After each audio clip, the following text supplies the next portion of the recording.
Esse vídeo é para as meninas de 30 a 40 anos que ainda não entraram na menopausa, pra gente aprender o que fazer para entrar na menopausa mais saudável e ter menos sintomas. É interessante porque vários estudos mostram que as mulheres do Oriente, elas não têm sintomas tão ruins quanto as mulheres do Ocidente. Inclusive, não precisa nem ir tão longe quanto o Japão e China e tal, Índia. Até mesmo em alguns países da Europa, elas não têm tantos sintomas. Então, tem muito a ver com o ambiente, com a alimentação, mas também com a parte cultural, que nessas culturas elas valorizam a sabedoria, os mais velhos, e tem mais integração dos mais velhos na comunidade. Eles não são colocados em asilo e vivem longe da família, eles vivem, né, dentro às vezes até da mesma casa e tudo. Acho que nós brasileiros ainda temos mais isso do que tem aqui, né? Mas, então tem a questão também cultural que traz uma carga mais negativa aqui no Ocidente para a menopausa, onde a mulher ela tem que ser sexualizada e ela tem que ser nova, bonita, recalchutada, e a gente atrela a menopausa a uma fase que a mulher perde um pouco da feminilidade dela, mas não é necessário que isso aconteça, tá? Então a gente vai estar fazendo uma série sobre menopausa, é muita informação, vão ser vários vídeos e eu vou indo a passo de tartaruga, porque eu estou estudando para minha prova ali no dia 19 de abril. Então, até lá eu não tenho muito tempo para fazer o conteúdo e gravar. Mas, então, a menopausa, ela é oficialmente quando você para de menstruar durante um ano. Então, 12 meses quando você para de menstruar e também quando os seus níveis de LH e FSH atingem um certo nível, é diagnosticada, então, a menopausa. Mas ela pode variar muito de mulher para mulher. Marisa! Nossa! Porque tem mulher que entra nos 40, tem mulher que entra nos 50, tem mulher que entra quase nos 60. E tem mulher que entra super cedo, que é a menopausa precoce, né? A idade média aqui nos Estados Unidos é de 50 a 52 anos, mas um estudo da USP, do Hospital das Clínicas, em 2010 calculou que no Brasil é 48 anos. E isso não é uma boa coisa. Quando começa a menopausa antes, isso não é boa coisa. Porque o corpo, ele tá meio que programado para entrar na menopausa mais ou menos ali nos 52 anos. Então, a saúde óssea é prejudicada, a saúde cardiovascular é prejudicada. Então, essas pessoas que entram na menopausa um pouco mais cedo têm que buscar um acompanhamento médico um pouco mais de perto para poder repor hormônios, se for o caso, para poder não ter esses malefícios da osteoporose, dos riscos de infarto, de derrame e tudo mais.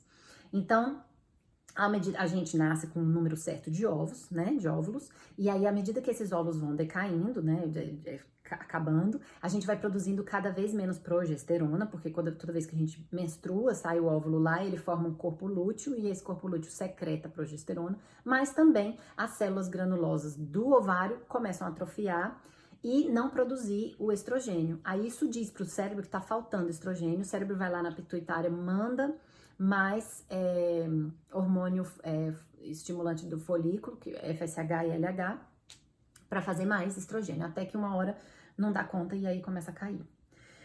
Então, e também o estrogênio faz com que o endométrio se prepare para menstruação, né? E aí, como você não tem mais esse hormônio, você não vai menstruar mais. Então, aí vai parando. Então, quando você tem mais ou menos 45 anos e começa a pular muito, pular uns 3, 4 meses, é bom ir já ver no médico, porque pode ser um sinal de menopausa precoce. E a menopausa precoce pode ser relacionada a um problema mitocondrial, por muita toxicidade, a mitocôndria começa a ficar fraca, muita exposição a toxinas, ou um problema hormonal. E aí as mulheres que tiveram, por exemplo, uma histerectomia que tirou o útero, mas deixou os ovários, mesmo com os ovários lá, porque tirou o útero, a irrigação sanguínea para esses ovários fica comprometida. Então os ovários eles tendem a declinar a função mais rápido e a pessoa entrar em menopausa um pouco mais cedo. E obviamente quem retirou os ovários já vai entrar em menopausa de qualquer jeito, porque não vai ter ovário, né? Para produzir nenhum desses hormônios. E também a quimioterapia, ela pode colocar a pessoa em menopausa, nem que seja temporário. Algumas vezes não temporária, mas às vezes temporária. Então, a partir dos 30 e poucos anos, já começa mesmo naturalmente a cair os hormônios estrogênio e progesterona entre 30 e 40 anos, algumas mulheres antes, outras depois, e aí você começa a ter os sintomas do climatério. O climatério, para cada mulher, pode durar de meses até 10 anos. Então, a pessoa pode ficar lá sofrendo 10 anos até finalmente parar de menstruar e entrar realmente na menopausa. Então, isso vai variar muito de mulher para mulher. Então, ali no climatério, ela começa a ter ciclos que não ovulam. Então, ciclos anovulatórios. E aí, a progesterona, porque você não está ovulando, não é produzida. E aí, aquele equilíbrio entre estrogênio e progesterona fica atrapalhado. E você começa a ter os sintomas de aquelas mamas muito inchadas, doloridas. Fica meio, né, pita, meio com raiva de todo mundo e tal. Então, o que a gente pode fazer para se preparar para entrar na menopausa? Vamos pensar aqui que a maioria das mulheres, elas estiveram estudando, né? Estuda para vestibular, estuda para concurso, não perde noite, aí tem filho, aí perde noite também, aí não se prioriza, né? Normal, não se prioriza. Aí tem trabalho muito estressante, tem relacionamentos muito estressantes, tem muitas funções na vida dela. Então, a mulher, ela entra na menopausa muito vazia em termos de... tá com o combustível bem baixo, de energia, de sono e de nutrientes, né? Às vezes passou a vida toda ali na juventude com excessos de álcool, de festa, de privação de sono, de comida ruim, né, fritura, enfim, essas coisas. Então, você entra na menopausa com nutrientes que não estão adequados. E aí, quando você não tem nutrientes adequados, você não consegue formar hormônios, neurotransmissores, células de imune. Então, o mais importante, antes de você entrar na menopausa, é identificar quais são as suas carências nutricionais agora. Então, exames de sangue, de urina, para ver o que está faltando e aí fazer uma reposição de nutriente, tá, gente? Não tô falando de hormônio, não. Nutriente mesmo, zinco, vitamina E, vitamina A, essas coisas. Descobrir o que tá faltando e repor antes de entrar na menopausa. Por causa desse tempo aí que passou gastando todo esse combustível. Então, tá na hora de repor para entrar numa boa. Então, importante aqui para as mulheres seria o colágeno, um multivitamínico e um mineral. Lembrando que esses de farmácia, gente, não tem a forma do mineral correta, não tem a forma da vitamina correta, não tem a quantidade correta. Então, é melhor ir procurar e fazer um manipulado certinho para você, pro que tá faltando para você, tá? Esses de farmácia, eu me arrisco a dizer que é quase jogar um dinheirinho fora, tá? Comprar um xixi bem caro. Ômega 3 e magnésio, muito importante também, ver se todos os nutrientes são importantes, mas colágeno, um multivitamínico, multiminerais, ômega 3 e magnésio seriam suplementos interessantes de tomar nessa época. E aí você tem que atingir um peso ideal, porque o IMC, tanto baixo demais, a pessoa que tá abaixo do peso e a pessoa que tá sobrepeso, tá relacionada a piores sintomas da menopausa. É uma hora também da gente começar a cuidar de aumentar a massa magra. Por quê? Depois da menopausa a gente começa a perder osso, né? Porque o estrogênio tem muito a ver com a saúde óssea. Então, quando você entra na menopausa já com os ossos fortes, o declínio é muito menor, tá? Então, pegar um pouquinho mais de peso na academia, parar com esse negócio de pensar que vai ficar forte, vai ficar masculinizada. Nem homem consegue crescer tanto músculo como a gente gostaria. É difícil pra mulher, tá? Então, pode pegar um pezinho bom lá, e pra gente preservar esse osso e aumentar o metabolismo, porque a hora que você entrar na menopausa vai ser difícil perder esse peso. Então, perca antes o peso, fique no seu peso ideal antes de entrar na menopausa, tá? Porque depois disso vai ser muito mais difícil. Então, correr atrás agora.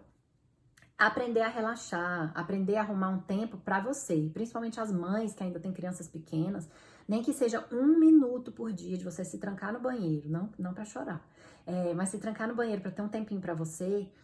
Deixa essa criança com a avó, com o pai, com o tio, enfim, com a babá, não interessa, mas começar já incorporar nessa rotina um autocuidado, pelo menos um por dia, gente. Uma massagem, uma respiração, uma sauna, um banho de banheira, colorir num livro, dançar, não interessa. Tem que ter pelo menos um, porque você começa a criar espaço nisso na sua vida, para manejar o estresse. Por quê? Por que o estresse é tão importante? Existe uma molécula mãe que forma todos os hormônios do nosso corpo, tá? Os hormônios andrógenos, sexuais e os do estresse. Ela se chama pregnenolona, não interessa o nome.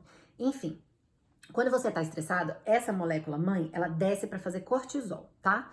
E não sobra para fazer progesterona, testosterona e estrogênio.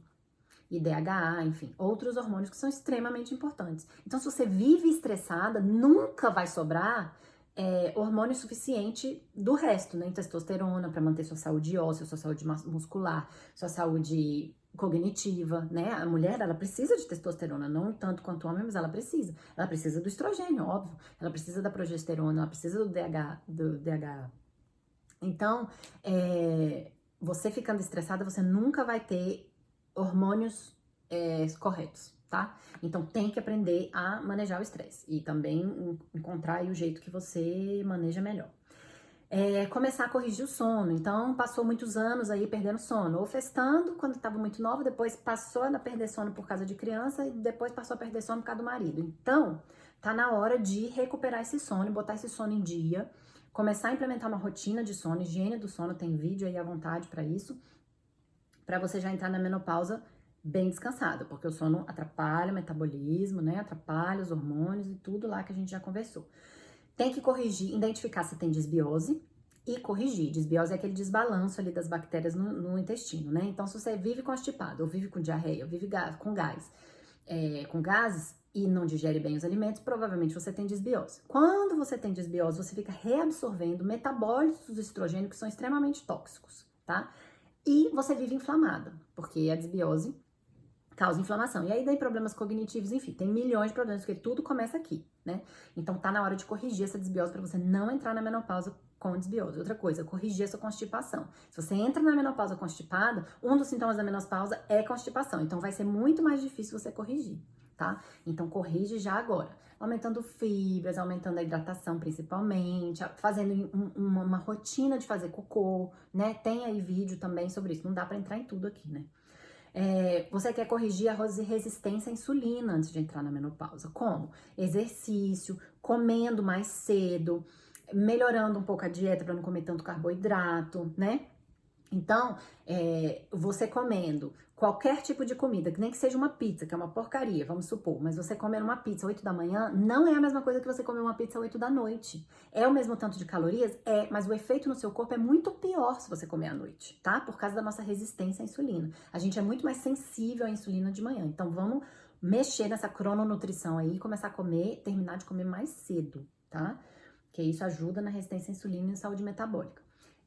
Temos que entrar na menopausa com as mitocôndrias tinindo, tá? Porque as mitocôndrias, elas te ajudam a detoxificar todas as toxinas que você foi exposta aí na vida toda. Ela te ajuda a ter energia, porque é ela que gera energia na sua célula. Ela ajuda a produzir todos os tipos de hormônio, neurotransmissores, tudo, tá? Ela é a bateria da célula. Cada célula tem uma função, mas cada célula tem mitocôndrias dentro. Então, se a mitocôndria não tá funcionando, vai ter muito problema. Então, como que você otimiza a mitocôndria? Mais ou menos resumido. Exercício, jejum, sauna, alimentos que vão dar, né, para essa mitocôndria os substratos que ela precisa para ali funcionar. Então, tudo isso precisa. E diminuir a sua exposição. Já foi exposta a vida inteira a álcool, a toxina, a pesticida, a antibiótico, a hormônio. Então, agora começar a tentar comer orgânico, a tentar mudar os seus produtos que passa na pele, né? A botar um filtro de água em casa melhor, um filtro de ar, se for o caso, se você morar perto de alguma coisa que tem muito poluída, não ficar correndo na avenida lá do lado dos carros, enfim, tudo isso que a gente conversa aqui também. Então, você tem que se preparar finalmente emocionalmente, porque quase a próxima metade inteira da sua vida, pouco menos da metade, mas quase a metade, ainda tá por vir, né? Então tem que ser positiva nessa hora. Ela não precisa, a menopausa não precisa ser um momento horrível. Então você começar a criar planos. O que eu vou fazer depois? E entrar com uma atitude positiva. Isso muda muito, né? O seu olhar do que está por vir. Se você já entra arrasada, então você vai estar arrasada, né? Então encontrar propósito para sua próxima fase de vida, fazer planos e buscar, né, ajudas e, enfim, ferramentas que possam te ajudar. Se você tá com algum problema de aceitação, buscar isso. Então, era isso que eu tinha pra vocês. E aí vai ter vários outros vídeos falando, agora, né, o próximo vai ser sobre a menopausa mesmo, e aí tem vários sintomas, né? A gente vai entrar em um por um, o que dá pra fazer pra cada um. Mas esse era para as meninas pré-menopausas.